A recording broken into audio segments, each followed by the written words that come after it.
It's 2 o'clock. I'm Olive Martini, and our guest today in the studio for the Working on Wellness Radio Forum is Katy Bowman.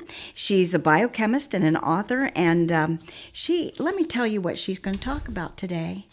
In Rethink Your Position, Katy Bowman is reshaping the way we think about health and fitness. She explains how making simple adjustments to our body position can increase physical activity all day long, not only in the gym, but at the office, in the kitchen, walking down the street, and even while we're sleeping. Katy emphasizes that our bodies are always being moved, even when we're just sitting there, meaning an alignment makeover for our everyday tasks can add up and make a big difference in our physical and mental health. Welcome, Katy. Thank you for having me. You're very welcome. So, get us started. Are we talking just about posture? What are we working on for a new way to rethink your position? We can think of it as posture. I use alignment over posture because when you notice your car isn't pulling correctly, you don't fix your car wheels posture, you fix their alignment. So alignment has a little bit more to do with once things are moving. Posture sort of feels static. Stand up straight, sit up straightly. But what I'm often talking about is not only those things, but also how to adjust your alignment when you're walking, when you're doing your sport and, playing pickleball or doing yoga. The idea that you can continue to dial in your posture when you're on the move is why I use the word alignment instead.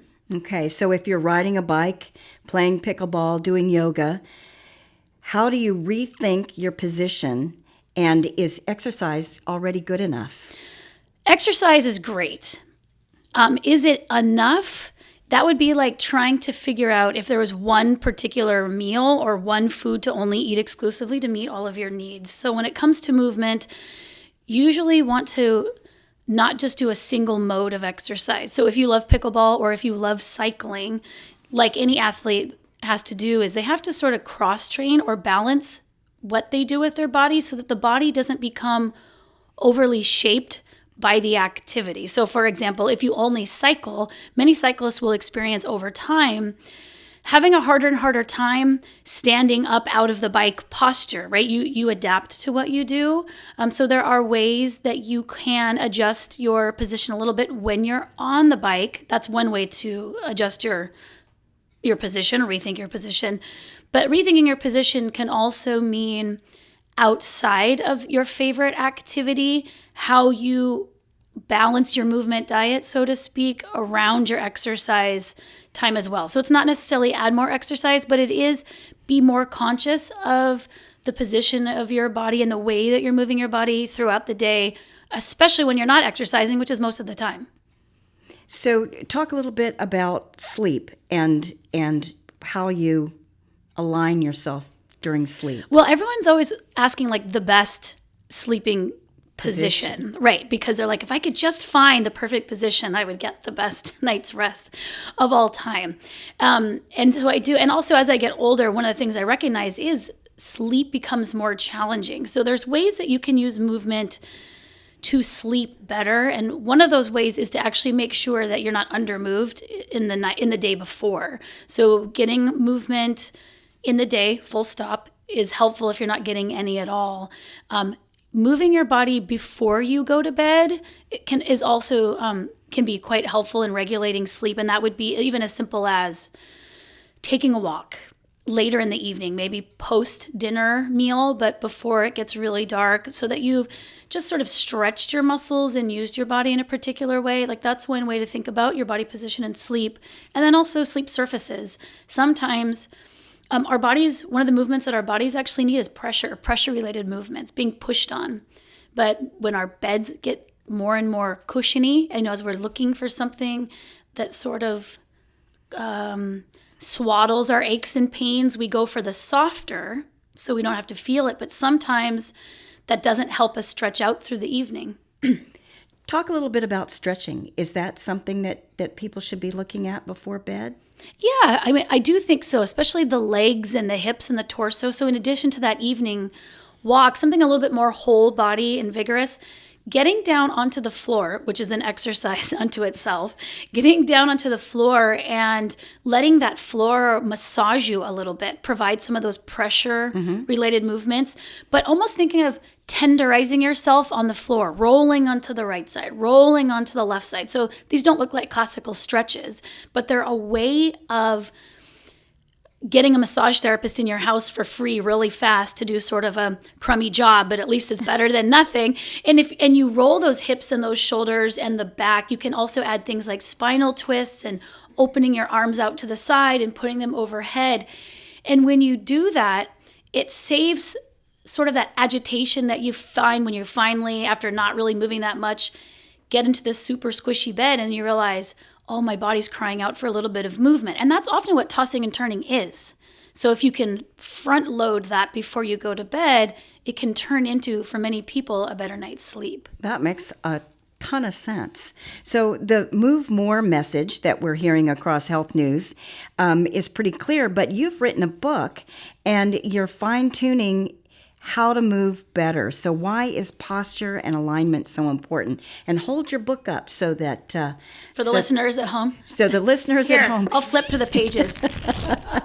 There you go, for the audio experience. So we're videoing today. Okay, right. And so point to the camera there so they can see your book.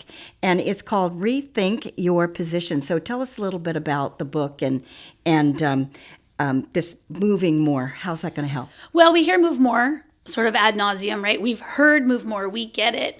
But one of the reasons that messaging has a problem depends on who we're talking to. For many people, they are moving. But after doing the movements that they have done, they're usually pretty narrow, sort of like eating their favorite food, doing their favorite movement for decades, isn't as protective as if they had had a more diverse movement. So you're talking a little bit about muscle memory, doing the same thing all the time. You kind of get used to... You get used to it, but also your body becomes shaped by it. So it gets harder, like I was saying, like if you only play tennis or you only play pickleball, your right arm or left arm are doing radically different things. All of you is moving. You got those systemic whole body benefits, but both of your arms aren't having the same experience on the court. And so that's why when you do something else that uses your body in a different shape, the chances of you hitting those sort of lesser moved parts is greater so that you don't become really strong in some places, but weakness persists in others. So that's one of the reasons that I like to talk about this fine-tuning your alignment for people who are already active. On the flip side of that, for people who aren't active at all, it makes for a really easy entry point because maybe taking up a sport seems overwhelming. You know, like if you're not feeling very stable on your feet, very strong in your spine, the idea of movement being in these bigger whole body places, like just go to a class, just get on the exercise bike, can feel almost too much, and it can be paralyzing and keep you from moving. So I wrote Rethink Your Position knowing that people could also use it as a way to start moving part by part. Maybe you feel comfortable just starting with your shoulders. You can open the shoulder chapter and just work on only shoulders, and to be thinking not only about some shoulder moves, but also how would I hold my shoulders when I'm sitting in my car? Is there a way to do that that's better for my shoulders that I could now be mindful and aware and also more active in a piece-by-piece sense just by learning how to consider all of my joints throughout the day. And if you're just joining us, this is the Working on Wellness Radio Forum that happens the second Wednesday of every month. And it is provided by the Dungeness Valley Health and Wellness Clinic, SQM's free clinic. And they bring us a new guest every month. And today's guest is Katy Bowman. I said earlier she was a biochemist, but I made a mistake. You're a biomechanist. So tell us what that is. Same 4 letters. So a biochemist is someone who studies how chemistry affects our biology, and a mechanist studies mechanics, so the way our mechanical environment, the physical forces, affect our biology. Okay, and this is the 9th book that you have written. So many books. And we're talking about this book. It's called Rethink Your Position. Rethink Your Position. Rethink Your Position. And one of the while the song was playing, we were kind of talking about you can kind of drop into this book and work on a certain area.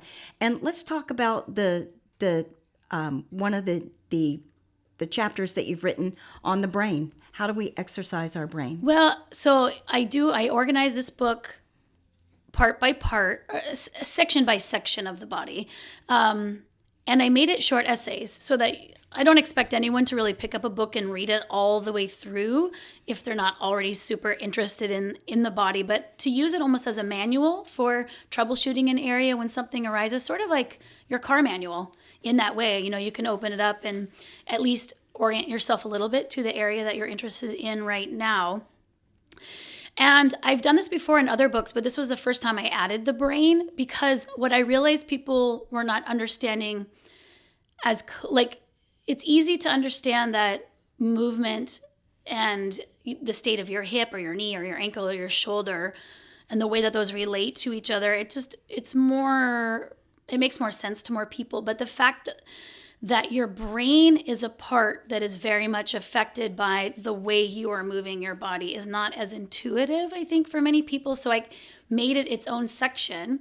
And when we're talking, there's so much conversation about mental health in general. And again, to see mental health as, again, something that relates back to the brain and how the brain is doing. Not all mental health things relate to movement, but so many of them do. And it's a good baseline to recognize signs of movement hunger, if you would, and how they arise in the brain. It's like the part of what keeps the brain healthy is regular movement. That's part of how you feed your brain in general. But then also specifically, there are certain things, like I talk about the effect of chewing, using the muscles of the jaw, and how there's a relationship to how blood gets to your brain because of you chewing, actually using the strongest muscles in the body are in the jaw.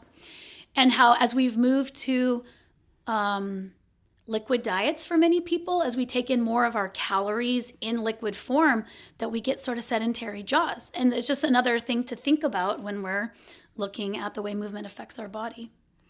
So oftentimes people think joint aches and muscle pains are just inevitable with age, but you say in your book that you have more control over how we move and how it feels when we move than we think. So can people in the 60-plus age group start paying attention to how they can move better for longer? Yeah, for sure. And I keep saying movement nutrition, and I do that for a reason, because you can think about your movement diet and break it down into, am I getting enough movement calories? That's just minutes per day, steps per day.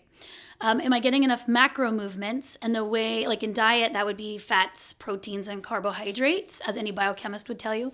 But when it comes to movement, those categories look more like cardiovascular, heart and lung movement, strength, challenging muscle movement, and then micro movements. Micro movements are how well each of your joints are moving individually. You might be seeing a personal trainer or a physiotherapist, a physical therapist, to help you with your micro movements. And so some people have great movement calories. So the way someone, as you're getting older, can think about it is, one, making sure you have a nice base of movement calories. And that could be, if you have nothing now, just working up to trying to get an hour a day. It doesn't have to all be at once. Those calories, just like food, can be sprinkled throughout the day.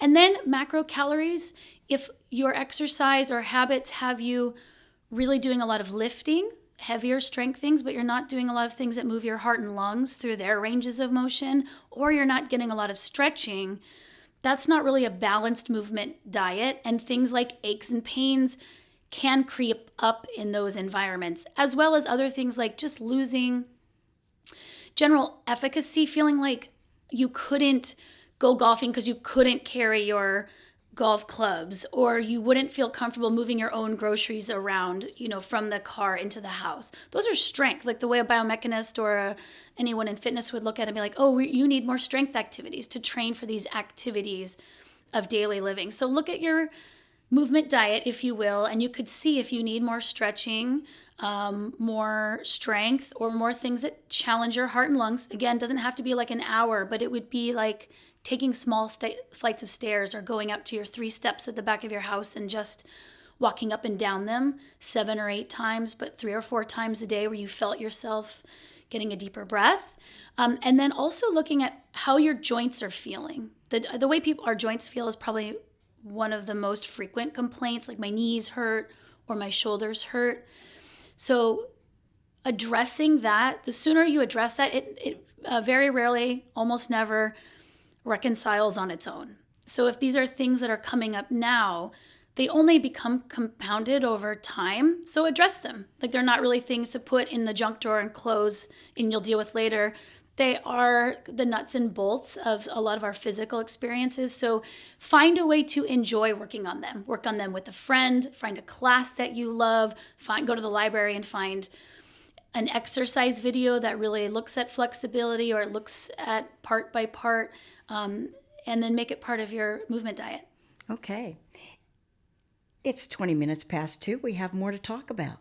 So loss of bone density is a big issue as we age. What can we do in terms of alignment and movement to improve bone health? Well, one, in general, moving more is important. So I think most people, when they're thinking about bone, are used to hearing the term like weight-bearing exercise. And what weight-bearing exercise means is that macronutrient category that I was talking about, usually strength. It means applying a load to your body that goes all the way to the skeleton, right? The skeleton is having to either compress under the load or the tension on the muscles from lifting something heavy, pull on the bone. But if you're not moving at all, like if you spend a lot of time seated, just getting up puts your skeleton under your weight. So that's why just increasing movement calories can be very helpful in adding more load to your bone. That being said, this is where the mech in biomechanist comes in. We are really good at moving repeatedly in the same way. So if the way you move doesn't, say, put a lot of load to your hip bones, like if your posture or your alignment of standing doesn't load your hip joints particularly well, you could still be standing, but you could not be putting as much weight on your hips as you could if you adjusted your alignment. So for example, one of the exercises in Rethink Your Position is simply making over your stance so that more weight is on your hips. And it's not really an exercise, it's just stand in front of a mirror, sideways.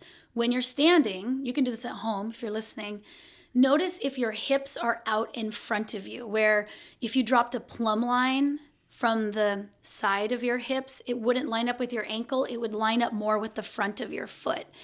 That means instead of being a vertical line, or think a Greek pillar, you're more like the wood on a bow, in a bow and arrow. So what happens when you press the top of a bow to the bottom of the bow? It bows further. There's not really compression that happens. Same thing happens in your body. So I'm trying to show people that alignment is really one of these things that ends up going all the way to the bone cells, because you can be upright, but you can be upright in a way that doesn't get you those compressive loads that we're looking for. So how do we make movement more meaningful so that we can create habits that stick?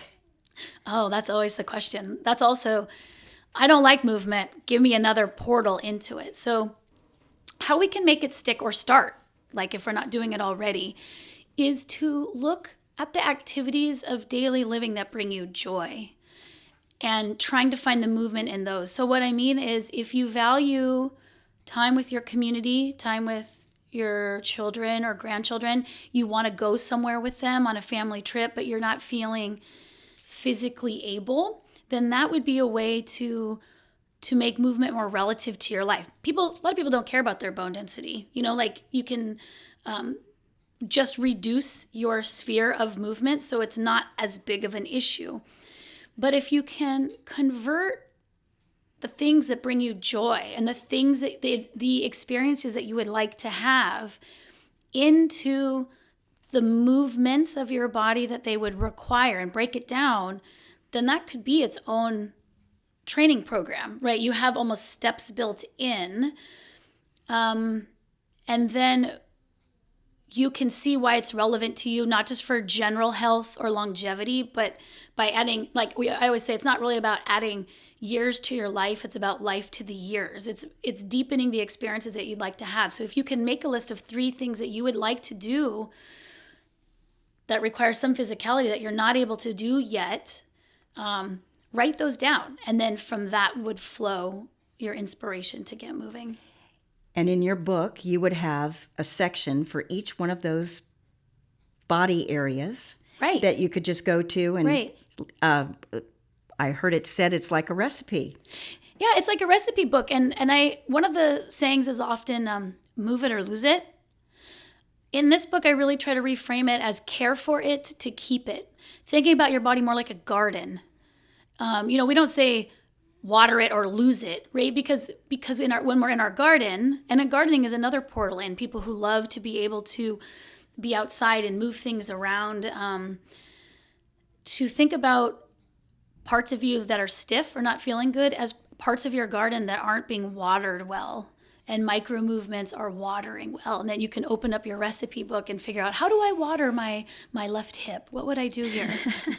So if you're arthritic, what do you suggest for people that are in pain and they don't want to move because it hurts too much? I mean, and that's really what is a limiting factor for many people, is movement is the lubrication to keep these things at bay. But if you haven't moved for a long time, something like, and I'm assuming you're talking about osteoarthritis versus rheumatoid arthritis, which is more like genetic and progressive, where osteoarthritis can be more situational, that you understand that movement can still be the way out of the way you feel, but it's, again, not dropping into a fitness class. It's looking at the micronutrients where there's a little bit more form and guidance. That's why alignment is so important, because it allows you to make sure you're moving just the area that you want to in a slow and safe way. And 3 general rules when you're feeling like, I can't do any movement, all movement hurts, is to go, well, see if you can find a smaller movement and ways that you can get in through the back door, I guess, or find the loophole would be you move it not as big of a range of motion, so you move it smaller, you move it not as fast, you move it slower, and you try to do it with a lighter load. So when you realize that every movement can be scaled into something that's lesser of a load on that area, then you can find the area in which you can move it, and then you start like an onion. You start removing the outside layers until you can get closer to the core of it. And so when people are doing these small movements throughout the day, a little bit here and there. Yeah. I mean, I think one of the issues with the construct of exercise is when we hear that, like if I came in and it's like, all right, everybody, exercise and fitness is helpful for your brain. And we've heard that. People are not taking that up. There's like running in the other direction of that message. And so exercise is something that we've just really developed because we've gotten rid of so much of the movement just in the way our society is structured and the conveniences that we have. So you can put minutes here and there. It does not have to be one cleared hour. You do not need special gear. You don't have to have an exercise outfit. You do not have to have all of this structure. It could be as simple as, like I said, getting down to your floor in your house. That's an exercise. And if you don't believe me, see how much you don't want to do it right now. I know. Just the thought of it. Getting down is not the problem. Right. It's getting back right. up. And getting up is a huge exercise part. And it's stretching and it challenges your strength and it gets your heart going. So and that's in the book too. The best piece of exercise equipment you're not using is just your own floor at your house, and how to use your wall and how to use your floor and how to see your home as the home gym that you needed, that you can visit for just 2 minutes whenever it feels right. choosing those areas to kind of slowly get back into movement. Katy's written a marvelous book called Rethinking Your Position, and it's a book that you can kind of work on each. Like if you've got shoulder pain, you go to the shoulder section. If you've got knee pain, and we've been talking about walking, which is a very good exercise. But are we walking correctly? Is our posture correct when we walk? Right. We could definitely rethink our walking. Teach us position. how to walk. Well, so some things to think about that maybe you'll see when you're out and about, or maybe you have seen, is the torso leaning out in front of the hips would be an example. Arms not swinging. I talk about arm swing and the role of arm swing in saving the back. But when our shoulders get stiff, the arm swing that you see in walking, if you imagine what walking looks like in a movie, is reflexive. Our nervous system is organizing it for us, because when one leg goes back, the opposite arm goes back so that the spine doesn't have to twist. But if your shoulders are stiff and your arms don't swing, then now every single step starts hurting your back. So you have to stiffen the muscles in your back. So I'm like a detective and helping other people be a detective to figure out why their body is doing that. The body is always figuring out how to deal with what it's being given in the moment, and how to do the best it can to get from point A to point B, no matter what. So you want to have even arm swing, not arms that are not where there's only one swing, but it's front to back swing too. You'll see also arm swing right to left. And that's a sign that the shoulders are really tight and internally rotated, for example. So the shoulders are still reflexively doing their thing, but they're doing it in the wrong plane of movement. So what do? There's exercise for adjusting. Come into your house, stand up, put your arms down by your side, and start swinging your arms front to back, directly front to back, and then start doing them in opposite directions like they happen to do when you're walking. And then notice, oh, really, it's my left shoulder. My left shoulder doesn't want to let that swing. And now you've sort of dialed in the sticky area of your body that needs a little bit of extra addressing. Other things for walking are, and I didn't give you a corrective for that forward torso. Definitely standing up, bringing the shoulders back over the hips would be helpful. But sometimes our spines have adapted to whatever we've done in our life, where now the bones are sort of angled forward. So it's not as simple as just pull your shoulders back, because the spine is curved. So then really what you want to be working on is in the spine section, doing thoracic, that's that upper curve, stretches to help make those parts more mobile so that standing up is easier. So when we take a too simple or too under nuanced approach, it's easy to get confused and discouraged and then stop. So even though I'm showing you've got a lot more body parts than you thought of, and you need to be a little bit more mindful of a lot more body parts, I think in the end, it almost removes a burden. It doesn't add one, because we feel sort of powerless maybe to the aging process. And I like to reframe the aging process as, think about your movement less about how you're moving because of how old you are. Think about it is moving a particular way because of how much practice you've had with a certain habit. Those are two different things, because I can't do anything to change my age, but I can do something to change my movement habits. And then once you change your movement habits, we're actually quite malleable. Our bones shift, not even in terms of relative to each other, but their actual shape can constantly be remodeling, based on, it's a slower process when you're older. Kids remodel much faster, which is why it's better to get braces, when you're 12 than when you're 45, but the process is still the same. You're trying to put loads in different places so that your tissue responds accordingly. You can develop strength in your upper back, and that helps hold that curve up. So it's just thinking about where my head is, where my shoulders are, what are my arms doing. How is our body like a tool? So almost everything you want to do in your life is going to require some part of your body assisting, facilitating it. Even if you just wanted to sit in place all day and watch TV, you're still processing that information through your nervous system, right? You're still having to deal with your senses, and that involves your spinal column. You still have to ambulate, get up, and move around just a little bit. So everything we want to do is going to pass through our physical body. It's a tool for experience. It's a tool, a conduit, however you want to think about it. If tool is too mechanistic for you, then it can be conduit. But we don't take care of it like it's a tool. So if you think about the other tools in your life, whether they are woodworking tools, things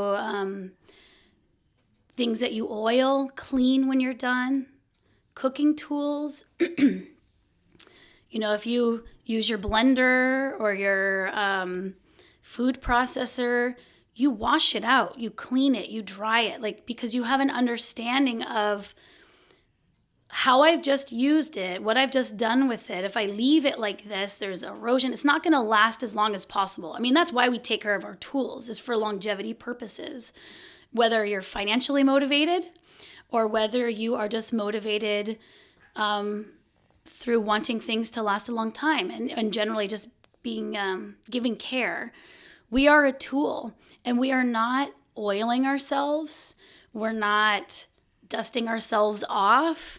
We're not rinsing out our joints. We're really doing very little of that. And so a lot of how we feel is the way our body is communicating to us that we haven't done these really basic caretaking. This isn't really advanced. I don't think of washing your blender out as advanced care. That's minimal care. And a lot of us aren't able to do the minimal care, mostly because we don't know where to start, or no one's talked to us in this way before. We didn't really think of a walk as self-care, as knee care. Especially if it hurts your knees, it doesn't feel like self-care at all. So then it's well, what about just lightly rubbing around your knees? What if you just looked at this body part, or what if you helped your knees by actually moving your hip up here, which felt okay, but not moving your knees? So it's just about recognizing that there's a baseline of consideration and care that our body needs, again, for the purpose, not just for the sake of caring for it, but because it is what we will go to for all other things in our life. And for people who are in pain, what happens is pain ends up becoming the bulk of what their life is about. And that sort of makes sense in a way, where that message is getting louder and louder. And now the thing, you're not saving any time by not taking care of your body. All that tends to happen is you have to spend a lot of time dealing with the signs that you're not caring for it. Right. And you only want to do those things that are easy. Well, or fast. And this isn't said with any negativity towards anyone. I get it. We are living in a time that has never been this fast-paced. We've never had more things vying for our attention, programmed to capture our attention, right? We are in a landscape now where we spend a lot of our time is dealing with things that have been designed to sort of suck our attention. Attention is a commodity, so to speak. So to step back from that and realize that even in this modern society, we have very old hardware and software that still requires very simple care. It's simple care. I mean, I've written a whole book because there is some technicality to it, but it's only technical in this environment. Our great-grandparents got more of their body care because they needed to move for the things that they required. As we've gotten rid of that, and my grandparents lived very hard. My great-grandparents lived very hard. So we've got both benefits of both worlds, though, right? We've got better understanding of longevity, but what we're missing is going back and still getting some of that care. Yeah, to do some of that care that does take work, but I think the way we perceive it as being really hard is more of it's a perspective that we hold from not having to do that many hard things. It's relatively hard in our minds, and it's not to diminish anyone's experience with the fact that physically moving is difficult, but it's to recognize that a lot of this is relative, and our brain kind of plays a trick, right? It sort of normalizes our experience to us. So we need the reframe to be like, it's not really as hard as it seems. It's hard to get started. Inertia is the thing that's hard. Changing your behavior, no matter what it is, takes a lot of mental energy. But once you start that change, it's easy to maintain that change. Inertia works in both ways. I'm going to come away with this. I'm going to start stretching at night before bed. And that was Yay. something that I never even considered before. I didn't even think about that. So tell us how we can find your book. You can find the book at the library, I think here. Sunny Farms has copies of it, or you can order it at nutritiousmovement.com, which is my website, or Amazon. If you're an Amazon person, it's also on Kindle. You can get it that way if you're an ebook reader. So any bookstore, you can order it if you don't find it on the shelves there. And my guest in the studio today is Katy Bowman. We've been talking about movement. We've been talking about rethinking your position. And what would you like to leave us with as far as what's the best way to get started? Your book kind of gives us little bites, little work, a little bit of time on an individual body part. Let's talk a little bit about that as we come up to the top of the hour here. Yeah, I think look for the minutes. Look for the minutes in your day where you can be moving a little bit more. So that might mean not dropping off your books at the drive-through library portal, but stopping and walking in if you're able. And also, if we've talked a lot about doing a little bit of home stretching. Don't feel like you have to commit to 20 minutes. Just get down and just see what happens. A trick that I like to do is I'll tell myself, just do something for 3 minutes. And when you're done, you can be done. You don't have to feel badly about only doing 3 minutes or however. Just do 3 minutes. And I've noticed that once I start, it was really just getting started that I was resistant to, and that really helps.